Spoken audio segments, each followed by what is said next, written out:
Have you ever dealt with a destructive dynamic, a manipulative submissive, or an abusive dominant? Unfortunately, toxic relationships seem to be the norm, not the exception. And I actually work with a lot of my clients to help them maintain healthy and strong boundaries against narcissists. So today, I wanted to share a bit of that information with you as I discuss 10 distinct signs of narcissism so you can choose the right relationships and run from the wrong ones.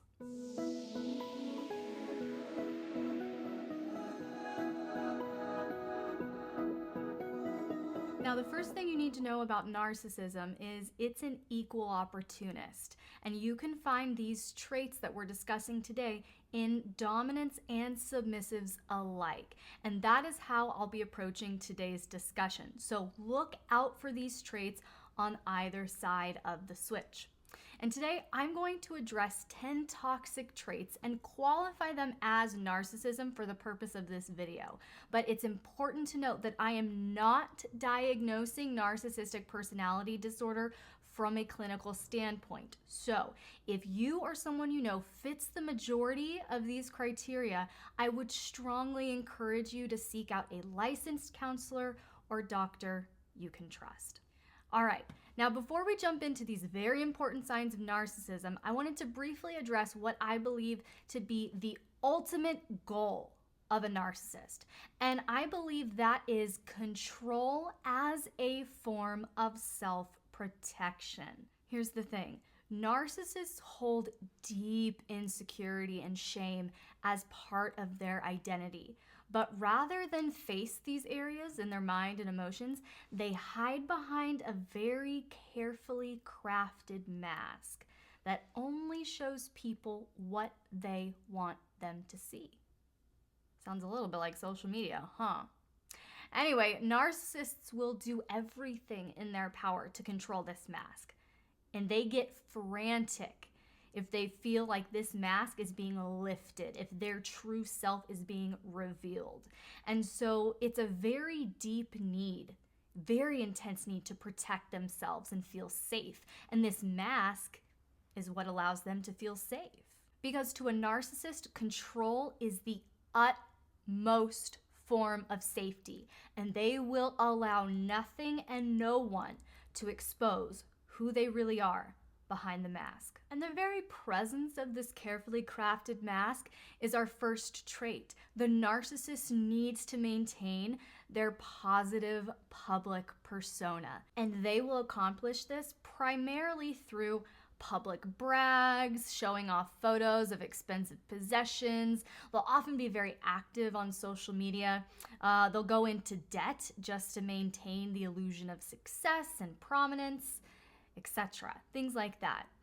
And here's the thing, being proud of your accomplishments and wanting to share your life with those who are important to you, that's one thing.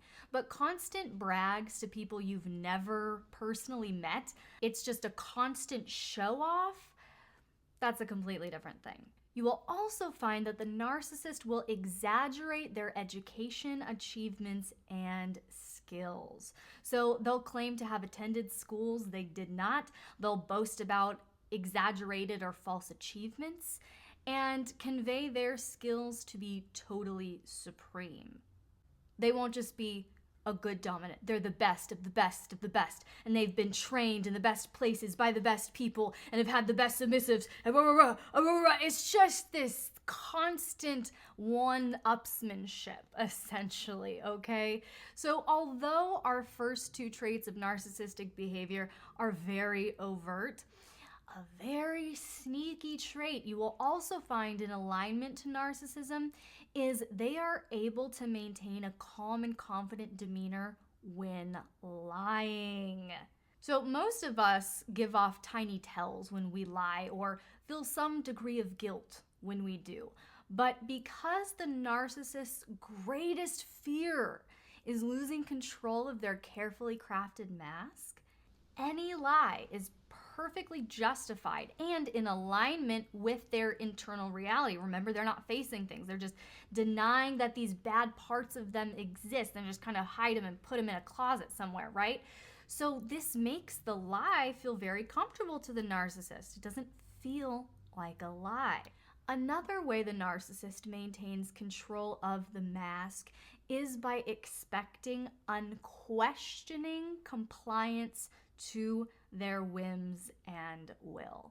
And this comes up a lot in the community with you new submissives who are finding yourselves very deeply attached to dominance very quickly.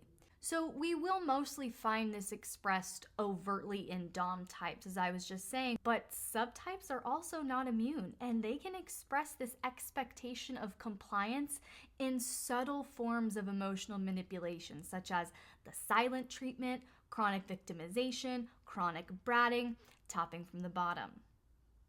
And because the narcissist's sole focus is on keeping up their mask, they don't stop to empathize with others. In fact, narcissists will often lack the ability to empathize with others and will be very emotionally cold and distant unless it serves the mask. So if you feel like you must constantly over-explain yourself or justify your emotions, you're not allowed to have an emotion unless it's logical and explainable and approved by the narcissist, things like that, or you receive no emotional support, this is a grown person who should know how to comfort you, how to empathize with you, and they just don't have this ability, it's often a narcissistic trait that is the cause of this. A very covert tactic narcissists also employ is using victimization and pity as tools of manipulation and control. And this is very sneaky, but patterns don't lie. You've heard me say this before.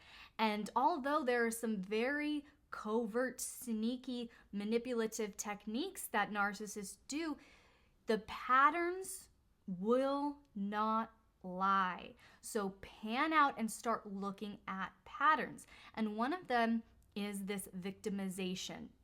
And they will accomplish this by telling a series of stories or situations that paint them in a weak and victimized light so you feel sorry for them, you're more inclined to trust them, and if you're the codependent target of said narcissist, you will often feel overwhelmingly compelled to swoop in and help them or fix them or save them. It is a trap. But if the victimization ploy doesn't work, or in addition to it, the narcissist may also use seduction and sexuality as tools of manipulation and control. And I've seen this in the community where dominants only want virgins or very, very inexperienced, no lifestyle experience, no submission experience, nothing like that. Why? They want to impose a more powerful imprint. Sex is so powerful. It has creation power. When sex is yielded incorrectly as a tool, as a weapon of violence and violation, people are traumatized by it. People have PTSD. People need to go to therapy. Okay? Sex is powerful. So the narcissist knows this. And they will often only want a very specific sexual type, virgins or near virgins, to impose this deep emotional imprint which serves as means of control. And I've heard this from many girls that they will often be so effective in their seduction that, ladies, you'll find yourself giving in when you normally would not. Or you may leave a sexual encounter feeling enlightened because no lover has ever been able to do that to me before. All of these are typical strategies of a sexual narcissist. Don't be that impressed. But regardless if the narcissist strategy is overt, victimized, or sexualized, you will find that they need a constant supply of admiration from others. They will look for opportunities to assert themselves with stories or accomplishments meant to impress you and receive a much needed validation. Remember, the narcissist's greatest fear is losing control of their carefully crafted mask. because then they would have to face themselves, face their own insecurities and weaknesses, and confront their areas for growth. And that is unacceptable and terrifying. So in order to keep this fear at bay, the narcissist thrives on external validation as proof of their mask. And they will often insert themselves into situations and conversations to try and prove this to others. But what happens if you don't give the narcissist a constant supply? What if you start asking questions because things just aren't adding up? Well, the narcissist is very skilled at expelling doubt or questions through manipulative explanations, okay? So you could find another woman's panties in a narcissist's underwear drawer and they would gaslight you, make you think they're really yours, you just forgot. They may claim that they bought them for you, but they just haven't found the right time to give them to you. They may say that they personally really enjoy wearing them under their suit, something like that. But whatever the rationale, the narcissist will find one. And the narcissist has a terrific knack for diffusing accusations in such a way. Another way narcissists avoid potential accusations or corrections is by framing feedback requests in a way that guarantees validation, compliments, or praise. So, for instance, a huge facet of BDSM play is the debrief after a scene, where the dominant and submissive discuss the scene and make any necessary adjustments. Well, a narcissistic dominant might phrase a feedback request as, "What was your favorite part of the scene?" Or, "What did you enjoy most about the scene?" Or, "What do you like most about my dominance?" Things like that. And do you see the theme here? By phrasing the feedback request that way, the dominant almost guarantees that their submissive won't share anything critical. So it saves their ego from this unbearable onslaught. Okay? But I want to contrast this with a phrase that I actually use in my mentor sessions with clients and with submissives. And I say at the end of every session, and you can ask any of my clients, I say, "Do you have any questions, comments, or criticisms?" Ooh, think about that. By phrasing the feedback request that way, what am I doing? I'm offering freedom, complete freedom to the other party to share genuine feedback. And I'm taking full responsibility of my emotions in the process. Do you see the difference? Do you see the contrast? All right.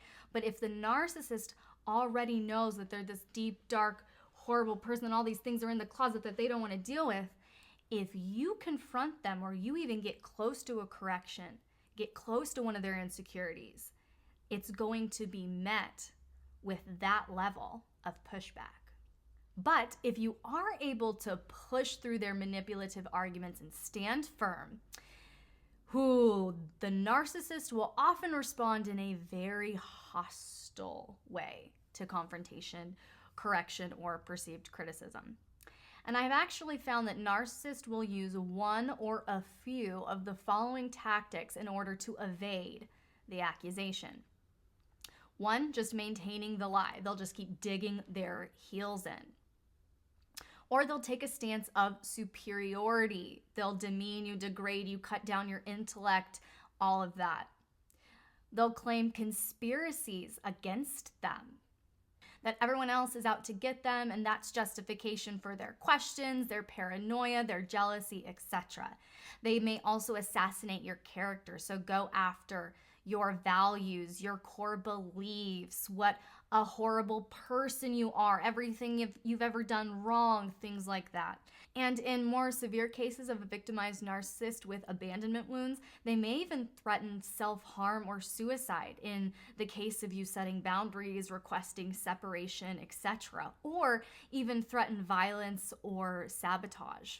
So that, again, is in more extreme cases where the narcissist is incredibly triggered by a big event, a big betrayal, something like that, but it can go there. But at the very least, they could also use others to triangulate you. So basically getting other people on their side to talk to you on their behalf, things like that. And if they can get enough people on their side, they kind of approach you like a little army So you need to change. You're the bad guy, all right? The little narcissist army is coming after you. So now that we can identify a narcissist on the surface level, I wanted to go a bit deeper and discuss the tactics specifically that are commonly used by narcissistic types. So be sure you're subscribed and have notifications turned on, because next week I'm starting a 2-part series that will go inside the mind of a narcissist with 14 of their most common tools, tactics, and mind games.